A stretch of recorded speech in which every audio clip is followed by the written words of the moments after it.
Bangladesh premier league cricket BPL নিয়ে অনেক আলোচনা চলছে এবং প্রতিদিনই মিরপুরের হোম অফ ক্রিকেটে প্রত্যেকটা দলের দৌড়ঝাঁপ চলছে বিপিএল কে কেন্দ্র করে। কারণ নতুন ফ্র্যাঞ্চাইজি আসছে, পুরনো ফ্র্যাঞ্চাইজি কারা থাকবে সেটা নিয়ে জটিলতা রয়েছে এবং যারা নতুন আসতে চায় তারা তাদের ফেস ভ্যালু, তাদের ব্র্যান্ডিং, তাদের পণ্যের প্রসার, ব্যক্তিগত লাভ লোকসানের মূল পাটাতন হিসেবে বাংলাদেশ প্রিমিয়ার লিগ বিপিএল কে বেছে নিতে চায়।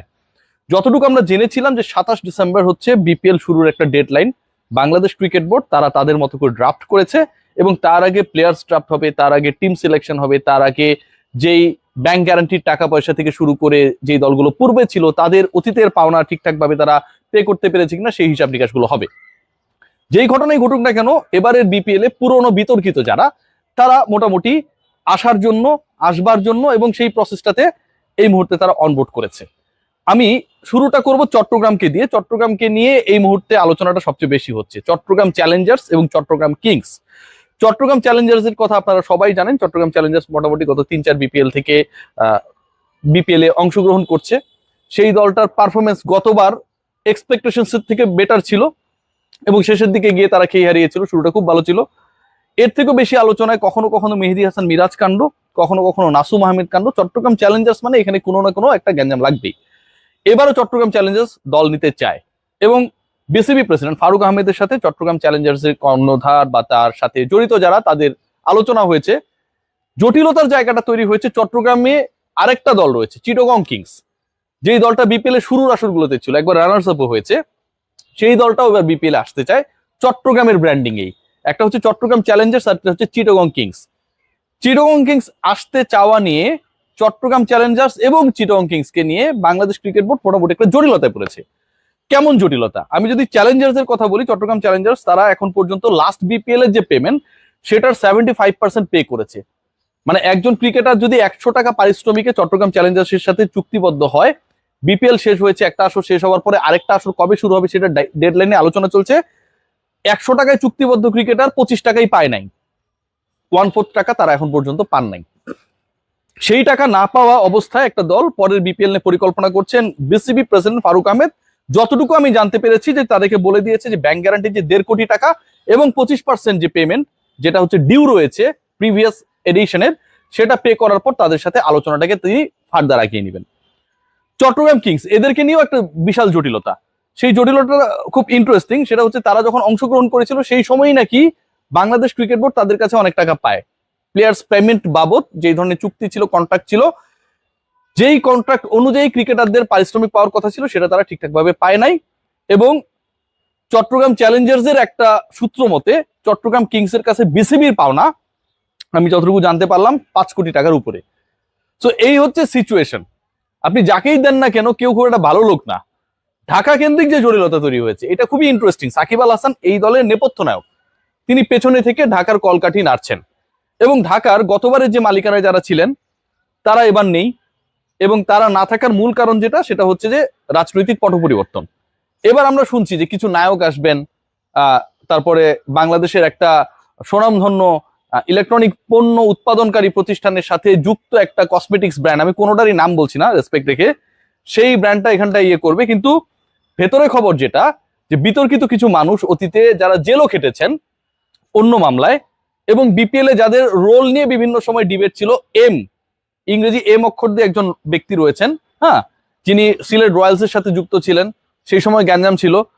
কুমিল্লা ভিক্টোরিয়ান্সের সাথে যুক্ত ছিলেন, আহম মোস্তফা কামাল সেই সময় দলের সাথে যুক্ত ছিলেন বলে এই গ্যাঞ্জামগুলো বেশিটা বাড়েনি। এবার তিনি ঢাকায় উইথ সাকিব আল হাসান, সাকিব আল হাসান বাংলাদেশে না থাকলেও বাংলাদেশের হৃদয়ে প্রাণে, বাংলাদেশের জানে, সব জায়গায় তিনি থাকেন, ওই এম অক্ষরের লোককে দিয়ে আসলে শুরু হচ্ছে। এবং চট্টগ্রাম চ্যালেঞ্জার্স এর বিতর্কিত কিছু কর্মকর্তা তারা আবার ঢাকার যে ফ্র্যাঞ্চাইজ যারা পরিকল্পনা করছে, যারা সুন্দর সুন্দর কথা বলে, প্রেজেন্টেশনটা তাদের খুব সুন্দর ছিল আমি যতটুকু জানতে পেরেছি, সেখানটায় যুক্ত হয়ে গেছে। দুইটা জায়গা বললাম। এখন পর্যন্ত বিসিবির তো একটা ব্যাংক গ্যারান্টি দরকার, কারণ অনেক ফ্র্যাঞ্চাইজ হচ্ছে প্রতিশ্রুত অর্থটা ঠিকভাবে প্লেয়ারদেরকে পে করে না। তারা কিন্তু যখন বিপিএল চলে, ওই যে হট সিট গুলো দেখা যায় না, কালো রং, সাদা রং, নীল রং, লাল রঙের, ওগুলোতে গিয়ে তারা এক একজন বিশাল ভাব নেয় ঠিকই, এই যে তারা হচ্ছে টাটা, আম্বানি, বিড়লাদের মতো একটা ভাব নেয়, কিন্তু এই বড় লোকগুলো আমাদের গরিব ক্রিকেটারদেরকে পেমেন্টটা ঠিকভাবে করেন না। ভাবটা নেওয়ার সময় অন টাইমে তারা সেখানটায় চলে যান। এখন যেটা অবস্থা দাঁড়িয়েছে যে বিসিবি, বাংলাদেশ ক্রিকেট বোর্ড আমি যতটুকু জানতে পেরেছি শুধুমাত্র একটা ফ্র্যাঞ্চাইজির কাছ থেকে 50% ব্যাংক গ্যারান্টির টাকা পেয়েছে, যেটা সিলেট। আগের ফ্র্যাঞ্চাইজি যারা ছিল তারাই এবার চালাচ্ছে। সিলেট 50% টাকা অ্যাডভান্স করেছে, 75 লাখের মতো। বাকি কেউ টাকা দেয়নি, এবং ফারুক আহমেদ এবং তার বোর্ডে যারা আলোচনা করছেন তারা নাকি বাকিদেরকে দ্রুততম সময়ের মধ্যে তাদের ব্যাংক গ্যারান্টির টাকা দিতে বলেছেন। এরপর তাদের সাথে তারা দল পাবেন কি পাবেন না সেই ডিসকাশনটা হবে। এমন একটা কোম্পানি এবারের বিপিএল এ দল চায়, যদি কোনো দল বেঁচে যায়, যে কোম্পানিটার নিকেতনে শুধুমাত্র একটা অফিস রয়েছে ভাড়া করা ইয়েতে, তারা মেট্রো রেল নিয়ে কাজ করবে, তা হচ্ছে পরের মৌসুমে। যাদের ক্রিকেটেও কোনো সংশ্লেষ নেই সেরকম কোম্পানিও বিপিএল এ দল চাচ্ছে। Bangladesh premier league cricket BPL, যেটা হতে পারে বিসিবির সবচেয়ে বড় ব্র্যান্ডিং এর জায়গা, সেখানটায় সব সময় এমন কিছু মানুষের পদচারণা, এমন কিছু দলের পদচারণা, এমন কিছু অ্যাক্টিভিটি করে যেটা আসলে আপনাকে বিষণ্ণ করবে, দুঃখিত করবে। দেখুন, অনেক ক্রিকেটারের রুটি রুজির জায়গা হচ্ছে বিপিএল।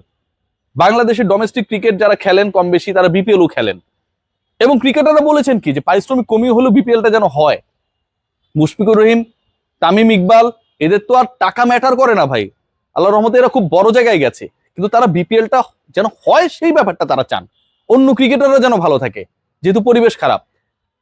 কিন্তু চিন্তা করতে পারেন যে বাংলাদেশ ক্রিকেট বোর্ড যাদের নিয়ে ডিল করছে, রাজশাহী ফ্র্যাঞ্চাইজির শুধুমাত্র একজনের নাম শোনা যায়, এটা কারা কেউ জানে না। সিরিয়াসলি, রাজশাহী আসতে পারে যদি কুমিল্লা না আসে, সেরকম একটা শর্ত।